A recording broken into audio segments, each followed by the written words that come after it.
حتی بعد صحیح بخوری هم گفته نمیشه گروهی در پهلوی صحیح بخوری صحیحین هر دوش یا صحیح ترین کتاب بعد قرآن عظیم شأن است روایت میکنه میگه حضرنا عمرو بن العاص و هو فی سیاقة الموت نزد عمرو بن عاص اومدیم صحابه پیغمبر پدر یعنی ما عبدالله که القول قصه کردم همین نامی عبدالله را گرفتیم همین روایت در یادم اومد این شخص عمرو بن عاص یکی از سرورای قریش بود سال 7 هجری اسلام آورده است در ابتدا یکی از سرسخت‌ترین دشمنان پیغمبر بود یکی از رهبران و پیشواهای قریش حساب می‌کرد بسیار آدم زیرک کاردان و گبدان و کارچلان بود ولی میگن در میان عرب ها یک چند نفر شخصی بودن که مشهور بودن به همین عقل و ذکاوت شو یکیش همین عمرو بن عاص یکیش معاویه یکیش مغیره ابن شعبه است از میان صحابه پیغمبر و نهایت چهارمش قیس ابن سعد ابن عباده عمرو بن عاص میگه همه یود زیرکتر بود کاردان‌تر بود این همون شخصی هست که با سپارش قریش برای پس گردوندن مهاجران حبشه رفت افیوپیا رفت همونجا بس فصاحت بلاغت در نزد نجاشی امپراتوری افیوپیا گفت زد که این آدمای نوحن و فلان و بیسمدان و همین را ما تسلیم کنیم بریم که نجاشی گفت شما چی میگی در بین مهاجران سردارشو جعفر بود پسر ابو طالب اکای حضرت علی از جاش خیز گفت یا شاه عالم ما گفت یک ایده مردمی همین بت پرست صنم پرست بدیم سنگ کلوخ میپرستیدیم تا اینکه خداوند پیغمبرش فرستاد حقیقت برای ما آشکار کرد قرآن عظیم شأن برای ما نازل کرد ما مقصد که صاحب کتاب شدیم خدا را یک و یگانه شناختیم ما با او خاطر نزد تو آمدیم که تو پادشاه موحدی نجاشی نصرانی بود تو موحدی ما از دست همین مشرکا گرفتیم تو ما را بگیری در همین مشرکا و کافرها تسلیم میکنی بعدا نجاشی گفت که کو قرآن تو یگون چی تلاوت کنی از همین سوره مائده همه آیاتایی که بخشیده به بیبی مریم تولد حضرت عیسی است همین جعفر بسیار صدای شیرین داشته است تلاوت کرد میگه آب دیده نجاشی رخسارهاش شست گفت شما میخواهی که من همیو را در شما تسلیم کنم بگیره مال پولتونه تلاو نقره بسیار برده بودن با خدا قسم اگر دنیا را بیاره در پیش پام بریزه من اینا را تسلیم نمیکنم اما این گبدان بود مقصد کی گفت اینو خدا نمیگن عیسی را اینا نسبت عیسی گپای دیگه دارن یا میگن پیغمبر بود خدا نبود جعفر گفت بله عیسی پیغمبر اولوالعزم خدا است وقتی هم به دلیل حجت گپ زد نجاشی ایمان آورد آن همون نجاشی نصرانی مسلمان شده که الحمدلله نامش از همه از زمره صحابه پیغمبر صلی الله علیه و سلم محسوب می شود وقتی همین نجاشی مرد رسول خدا صلی الله علیه و سلم از مدینه منوره ایستاده جنازه خوند به جنازه نرفت است این به مقصد که به تشییع جنازه میگه نجاشی دیگه در پهلوش گرفت شو گفت تو من زنده هستم خار نمیگذارم در پایت ایوب بخلم ایوب از منم نه از ایوب آن همین آدم عمرو بن عاص سال 7 هجری مسلمان شد پیش از فتح مکه میگن از همین عمرو بن عاص رفتیم در وقتی همین مرگش بود میگه همین در بستر بیماری مرگ خوابید فبکا طویلا و حول وجهه الى الجدار میگه همین گریه کرد به علم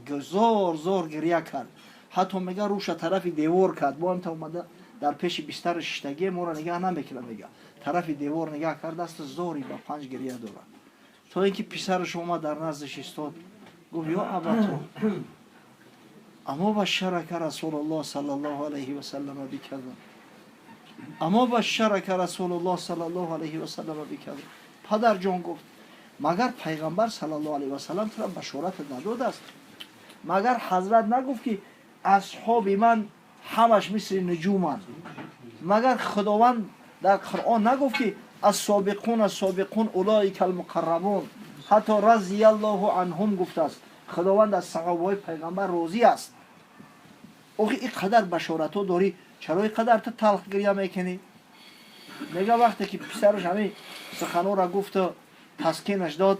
روش طرف ما گردان میگه گفت این افضل ما نعید شهادت الله اله الا الله و ان محمدا رسول الله.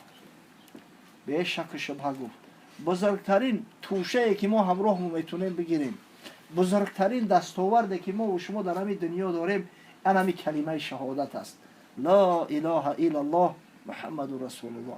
اینا ببینید به قدرش نمیرسیم. با خدا قسم از این دیگه چیزی بزرگتر نیست در دنیا. اهل لا اله الا الله و محمد رسول الله بنده های خدا هستند، حبیب خدا هستند. اگر هر کسی واقعا همین اهل لا اله الا الله باشه، خداوند دوستش میداره. حتی درجه و منزلتش در نزد پروردگار از خانه کعبه بالاتر ای عرش کرسی بالاتر ای. اینقدر دوستش میداره. ولی ما به قدر همین کلمه نمیرسیم، به قدر این دین نمیرسیم. برای چی؟ اون مفت در دست ما اومده است. اون برای این دین جان نکنده باشیم، عذاب نکشیده باشیم، یک دین به دین دیگه سپاسطوریت نکرده باشیم. حضرت مولوی میگه سرز شکر دین از آن برتافتی کس پدر میراث مفتش یافتی. برای چی شکرانه این دین نمیکنی؟ از پدرت ایران مفت یافتگی، میراثی پدرت. یک آدم در سرش سله 100 دیناره، در پشت کفشای 10 دیناره. خیلی در گجای میروه سفر میکنه، کفشاش خوک میگیرن.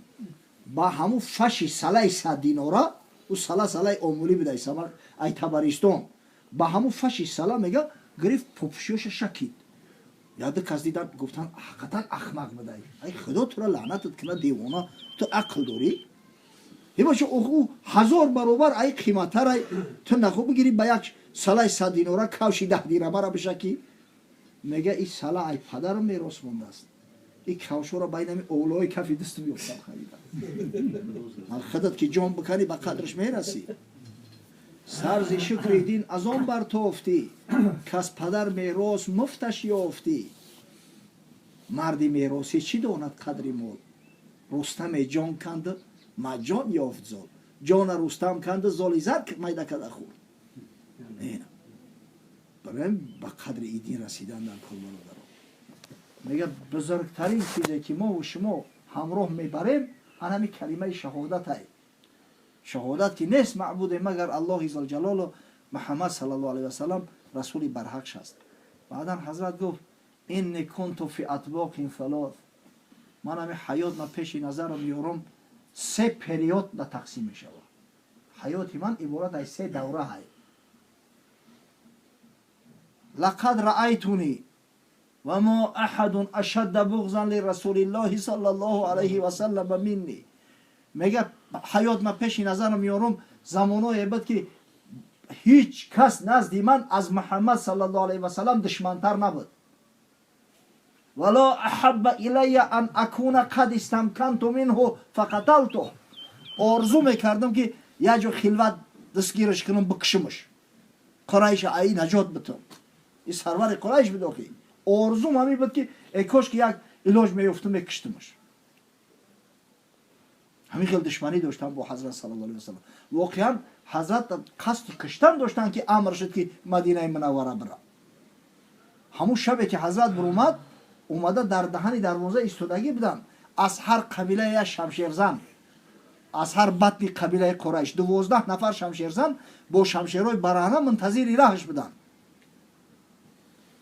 اما حضرت میگه برومدم یک کف خاک گرفت، ختم الله علی قلوبهم و علی سمعهم و علی ابصارهم غشاوه خوند. میگه شفقت پرتو هم که کورشیدن که ای پیشو گذشت برفت خبر نشیدن. نباشه قصد کشتنش داشتن حضرت. بعدا اقرار میکنه فلو مت علی تلک الحال لکنت من اهل النار. اگر در هم حالت میمردم یقین است که من دوزخی بودم. میگه جویش ای دوزخ خلاص نمیشیدم. کسی با محمد صلی الله علیه و سلم دشمنی و عداوت داره، با الله ذوالجلال دشمنی و عداوت داره. او روش سیاهی دیگه هیچی به دردش نمیخوره. والذی نفس محمد بیده لا يسمع بی احد من هذه الامه یهودی ولا نصرانی ثم يموت ولم يؤمن بالذي ارسلت به الا کان من اصحاب النار. چی جای عداوت دشمنی با محمد؟ حضرت قسم یاد کرد، قسم به خدایی که جان محمد در قبضه قدرت اوست، هر کس نام من میشنوه از شریعت من آگاه میشوه و پیش از او که به من ایمان بیاره از دنیا میروه، فرق نداره یهودی است نصرانی است، او راست دوزخ میروه. چی برسه به دشمنی و عداوت با پیغمبر صلی الله علیه و سلم. سبحان الله. واقعا خداوند محمد صلی الله علیه و سلم مثل آینه خلق کرده است. حضرت مولوی قصه میگه، میگه دید احمد را ابو جهل بگفت زیشت نقش کذبن هاشم شکفت. ابو جهل لعین میگه یک روز حضرت در راه خورد، گفت همین بنی هاشم بسیار آدمای خوب داره، آدمای زیبا داره، در بینشو زشترین و ای همه بدترین شو تویی. گفت احمد مروه را که راستی راست گفتی گرچه کار افزاستی. حضرت گفت حق راست میگوی، تو روسیای شیطانی بود نه همین تو راست گفتی. دید بوبکرش بگفت ای آفتاب نیزی شرقی نیزی غربی خوش بیتاب. اما وقتی میگه ابوبکر صدیق دیدش گفت یا رسول الله به خدا قسم نه آفتاب مغرب نه آفتاب مشرق نه آفتاب پیش در وقتی برآمدنش نه در وقتی شیشترش مثل تو نورانی نیست. گفت احمد راست گفتی ای عزیز، ای رهیده تو زی دنیا و زی چیز. حضرت گفت راست گفتی ای یاریغار تغری میگوی. حاضران گفتند ای خیر الورا راستگو گفتی دو زیدگو را چرا؟ مردم حیران شدند، گفتند ما نفهمیدیم چه حکمت داره. او بدبخت گفت تو بدترینی زشترینی گفتی راست گفتی. این مردک میگه تو زیباترینی نورانی ترینی، ایشم میگوی راست گفتی، کدامش راست گفته است؟ گفت من آینه ام مسئولی دست، ترک و هندو در من آن بیند که هست. گفت خداوند مرا مثل آینه کرده است، هر کس صورتی خود چه میبینه. ابو جهل که زشت های خدا لعنتش کنه مرا که میبینه همون صورتی خود چه دیده است یوخی میگه تو زشتی. اما این مردک آی صدیق آفتاب واری خودش روشن یوخی این صورتی خود چه دیده گیده من میگه تو قدر زیبا و خوشرویی. انا در تمام عصر زمان ها تمثال همی ای. هر کسی محمد صلی الله علیه و سلم دوست میداره خودش مردک جانه خود چه دیده است. اما هر کسی نفرت داره و بعد ببینه این بدبخت هم شکل و صورتی زشتی خود چه دیده است، نفرت و بدبینی داره. اگر میگه در همین حالت میمردم هیچ جای شک و شبهه نیست که دوزخ میرفتم، دیگه علاج خلاصی نبود. و میگه فلما جعل الله الاسلام فی قلبی آتیت النبی صلی الله علیه و سلم. وقتی خداوند میگه در قلبم اسلام انداخت، همراه خالد ابن ولید هر دوش دو سرلشکر دو سپهبد قریش خیستن اومدن مدینه منوره. بعد اونم صلح حدیبیه او در صلح دیدن رفتار و کرداری مسلمانان را، جوانمردی مسلمانان را. یه روز شیشتن فکر کردن که توکای حیله و نیرن، توکای عداوت و دشمنی برای دنیا آخه کور نیستی گور در پیش دی. ما یقین کردگیم که همین پیغمبر خدا هست، چرا ما ایمان نیاریم؟ برای همین خلوت برآمدن از مکه و اومدن نزد حضرت صلی الله علیه و سلم ایمان آوردن. وقتی میگه خدای تعالی همین ایمان در قلب من انداخت، هدایت از جانب خدا است. اگر خدا نخواسته باشه با دعوت کسی اصلاح نمیشه. یقین بدونه اگر با دعوت اصلاح میشید ابو طالب میشید. ابو طالبی که بجان پیغمبر بیچاره بود، جان فدا بود، مهنت کرد تا وقت زنده بود، یک از جرأت نمیکرد حضرت دلازاری کنه. ببینه همون ابو طالب خدای تعالی از هدایت ایمان که محرومش کرد به ایمان ایداری رفت. وقتی میگن از حضرت اومده میگه گفتم ابسط یمینک فلابایعک، دست درست کردن بیعت کنم همراه. ولی بیعت کردن در ما بسیار مروجه در این مسئله نیست. اصلا همین بیعت از ریشه بیع گرفته شدگیه، یعنی در تجارت وقتی دو گورزه کلوچت میکنی همین بیعت است، یعنی ترک سسته السا و چیزا رو میبینی دست همی کپاو 600 سم 700 سم گفتم مقصد همون وقتی که روزیش دست داد گویا که همین تجارت چی دست این یک تشه. خوبیت دیگهش وقتی که یک نفر پوچون میشید از مردم بیعت طلب میکرد، این به معنای قسم یاد کردن ای پریسیانگا، присяга. Инамҷа миёй кардӣ маънуш аде ки ту присяга қабул кардести, яъне ту ба садоқатат назди ҳамин одам чӣ додести, тан додести. хуб як тай дигааш ҳастай мутаассифона бисёр беақлона ҳамин кора мекунем. таомули носи каннас меган, дар таомули мардуми аҷам меган ман хонаи ҳалол дорум да қасам, да қасам ина хонаи ҳалол дорум ина дастум ана ира ҳо ҳуштуна да сар ту бигире ки вақте дар қасами кор шиди қасам ба талоқи занай ҳо ҳуштуна да сар ту бигире ҳамин кора аслан ҷувонмард бояд накунад. хонаи ҳалолат ба худат насиб кунад. ноширгит далел дори далел хати гап зан марди та нишон битаи ҳоҷат ба итари гапҳо гуфтану масалан пои занаву талоқа дар маҳфил дар маърака кашидан нестай. мега гуфтам ки даста дуруст кардам ман байъат кунам ба ту мақсад присяга қабул кунам. мега вақти ҳазрат дастша дуруст кард ман дастма кашидам. амр гуфтестай ба гуфт молака ё амр, амр чӣ дард дорӣ, барои чӣ даста кашидӣ? мега гуфтам ки ё расулаллоҳ уридту ан аштарита, мехоҳам як баъзе шартҳо монам. ҳайрон шуд гуфт таштариту бимазо, чӣ шарт мемонӣ? инҷа бояд беспрекословно қабул кунӣ, тари гап несте ки бо шарт монам. дини худо ҷое несте ки ту шарта қайд монӣ. байъат бо пайғамбари тари несте ки ба шарте ман ба ту байъат мекунам ки фалону фалон коро накунӣ. беспрекословни подчинение дига чиз надорад. чӣ шарт мегузорӣ? гуфт айюғфарали. гуфт ё расулаллоҳ ман талаби дунё надорам, мехоҳам ки худованд гуноҳма бубахшад. ой қадар ман ба ту душманӣ кардам, дар ҷанги бадрам бар зидди ту ҷанг кардам, дар ҷанги уҳудам дар муқобили ту будам, дар ҷанги хандақ ҳам қати мардум омадам ба сарта ҷанг. пага агар ира дар рум бакаша худованд рум сиём мешавад, ман чӣ кор мекунам? ман мега ҳазрат табассум кард. гуфт ё амр амо алимта анна алислома яҳдиму ма кона қаблаҳ ва анна алҳиҷрата таҳдиму ма кона қаблаҳо ва анна алҳаҷҷа яҳдиму ма кона қаблаҳ. ё амр гуфт магар намедонӣ ки ислом тамоми хатоу саҳвои пешинаро ҳамаро нест мекунад. як одам 70 сол 80 сол дар куфр зиндагӣ мекард, худованд ҳидояташ кард, калимаро бар забон ронд, сидқан 70 сола гуноҳу куфрш мекард. ту намедонӣ ки ҳиҷрат ба хотири худо аз Макка ба Мадина тамоми гуноҳҳоро маҳрум мекунад. магар ту намедонӣ ки ҳаҷи хонаи худо вақте сидқан анҷом дода мешавад гуноҳҳои пешинаро маҳрум мекунад ки бара савол метӣ. ҳазрат мега وما كان أحد أحب إلي من رسول الله صلى الله عليه وسلم. از همون زمان به بعد میگه هیچ شخص محبوبتر عزیزتر از پیغمبر صلی الله علیه وسلم نزد من نبود. ولا اجل فی عینی منه.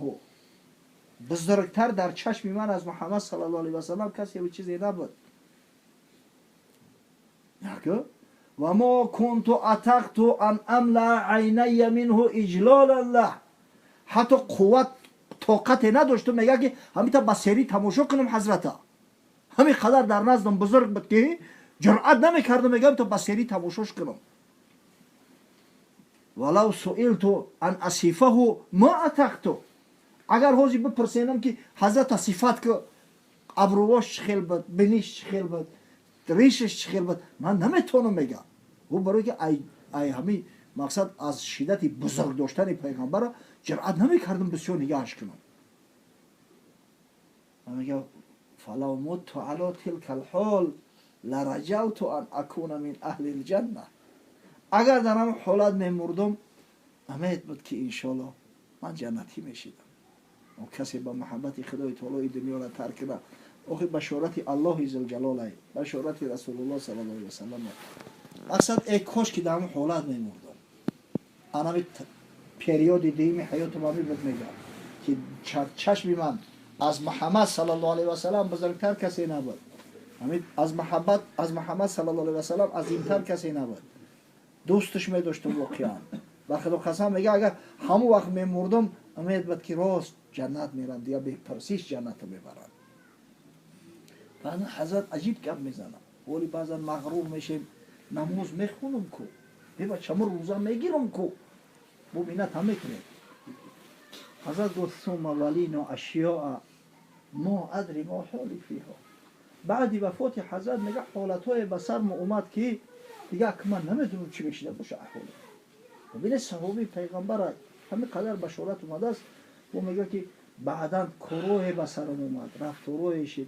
مثلا می جنگ نزاعی که بین صحابه پیغمبر صلی الله علیه و سلم در تاریخ اومده است که این البته یا جانبش حقه یا جانبش خطا کرد. اگر چند همون خطا را به اجتهاد کردین ببینید ترس حراس شونه در پیش پروردگاری بزرگ تو کدام درجه که همین را حتی اندیشه میکنن. مقصد انا بعدی اون نمیدونیم که حال رو چی میشه باشه. اما یک دل امیدی داریم همون الحمدلله. اهل لا اله الا الله هستیم. همین کسی که انشالله به همین کلمه از دنیا میروه در صورتی که یقین داره به همین کلمه امید است که نجات میروه. امید است. خداوند این طفلک رحمت و اغفرت کنه که همین نوروزگان ما را پروردگار سخت امتحان سخت‌ترین امتحان در حیات فرزند است. اما ما و شما مسلمانیم. ما و شما میدونیم که روز میشه که اون میخوره. ای بچه ما آتئیست نیستیم که دیگه باور نداشته باشیم. ما میدونیم که روز میشه اون فرزند کورا اون میخوریم. روز میشه که با بشارت پیغمبر صلی الله علیه و سلم اون طفلک در نزد دروازه جنت گریه را میبرداره. تو و چه من یوری نمیدرو. رمی البته محزون میشیم اما باید شکرگزاری نعمت پروردگار کنیم. صبر جمیل داشته باشیم. حضرت صلی الله علیه و سلم میدونیم که در تاریخ سه دختری شوهردار به دست مبارک خودش در قبر گذاشته است. اما در آخرای حیاتش خداوند یک پسرچه‌اش داد. حضرت پسر نداشت. به حد دوستش میداشت. از همون موریای قبطی مادر بود خداوند یک پسرچه‌اش داد ابراهیمش نام کرده بود. همین خیلی میگه دوستش میداشت. در دستش میگرفته است ابوبکر بچه مرا دیدی؟ عمر شیر بچه مرا دیدی؟ همین قد دوستش میداشت میگه. محبت داشت به همون کودک بیمار شد. حضرت میگه زوری با گریه کرد پیش خدایا همین را مقصد همین را در دستم نگه بدار که من پسری نرینه ندارم همین که نگه بدار. اما اخی هر یک کس اجلش مقدره. خوب پیغمبر باشه خوب فرزندی پیغمبر باشه خوب غیری پیغمبر. لکل امت اجل اذا جاء اجلهم لا یستأخرون ساعه ولا یستقدمون. وقتی همون ساعت اجل اومد دیگه هیچ چیز اعتبار نمیکنن. امانت همه گیره خدای تعالی. حضرت انس ابن مالک میگه که حضرت گفتن که کودک مرد در آمد میگه در دستی همون دایه به دست. حضرت میگه گرفتش بو کشید همون کودک بوسش کرد آبی دیده 6 قطار ریخته است. حضرت عبدالرحمن ابن عوف در نزدش به دست گفت یا رسول الله و انت تبکی تو هم گریه میکنی؟ گفت ویحک یا ابن عوف اینها رحمه. وای بر تو ای پسری عوف این آبی دیده رحمت های فرزند وقتی مرد آبی دیده نمیریزه. وقتی که جگر پاره شد آبی دیده نمیروه. اما من هرگز سخنی را نمیگم که خشم غضب پروردگار در او باشه. نمیگم خدایا چرا این را گرفتی؟ آخه ای عمر هیچی ندیده است. کاش که جانی مرا میگرفتی و این میمون. ولیم تری جاهلیت موده هست. گریه کردن رحمت های. میگن همین نوحگری و چی بشید و فلان شید و ای حیاتی چی ندیده است و ای نومرد کجا رفتی؟ نعوذ بالله. میگفتی گفت مرد دستی هم بیچاره مردگی های نومرد کجا رفتی؟ اما مسلمانان باید عبرت از پیغمبر صلی الله علیه و سلم داشته باشیم. بعد گفت و اینا بفراقک یا ابراهیم لمحزونون. یا ابراهیم گفت من در فراق تو بسیار محزونم. همون حزن اندوه از دلش نرفت از حضرت. همون خیلی وفات کرد. اما ببینه که برای ما را چی درسی گذاشت که مقصد صبر کنه. انشالله روزی بشوه که ما خداوند ملاقات میشیم. روزی بشوه که اینمی گذشته همون همش میبینیم. خدا کنه که اینمو مقصد که غیرت داشته باشیم جنتی بشه. او طفلکای معصوم همش راست جنت میروند. او حالا که پروپوز شوخاتی شونه. خدا کنه که همین ما و شما همون قدر عمل اینه که صالحی داشته باشیم که مستحق جنت بگردیم. و با هم دیگر و میخیریم انشالله بود دست به دست داخل جنت میشویم. یگانه فرزند حضرت صلی الله علیه و سلم که بعدی وفات پیامبر زنده بود همین بی فاطمه ای. در صحیح بخاری اومده است روایت بیبی عایشه میگه یک روز حضرت بیبی فاطمه در نزدش بود سوره همین نصر نو نازل شده است اذا جاء نصر الله والفتح میگه گفت بچه جان در گوشش چیزی گفت که بیبی فاطمه گریه کرد میگه بابا میگه خمشید چیزش گفت که ایدم خندید وقتی میگه خلوت شدیم پرسیدم که چی کار بود اول گریه کردی بعد خندیدی گفت میگه در گوشم پدرم گفت که این اشاره های من میرم سفر دارم نزد رفیق اعلی سفر دارم برای میگه گریشتم فراق پدر و از بینای بعدا میگه در گوشم گفت که ای بچم زیق نشه تو بسیار نمیستی 6 ماه پس میاد به ما میرسی میگه خندیدم مادام که همین فراق هم اگه 6 ماه باشه برای چی گریه کنم همین امر انسان چقدر که نباشه در پیش تاریخ هم میجه زده نه یا لحظه هم میگذره یعنی صبر کنیم باید شکر کنیم خدا را شکرگزار باشیم تا خدای تعالی بدلی بهتر خوبتر برامون بده و فردا روز قیامت و به هم دیگر بیاییم خداوند تفلک رحمت و مغفرت در روحای جنت مستقر و پدر و مادر و بابا و بیبی و خویش اقربا در این مصیبت یک صبر جمیلی را ارزانی دار و در این خاندان مسلمانای واقعی پروردگار را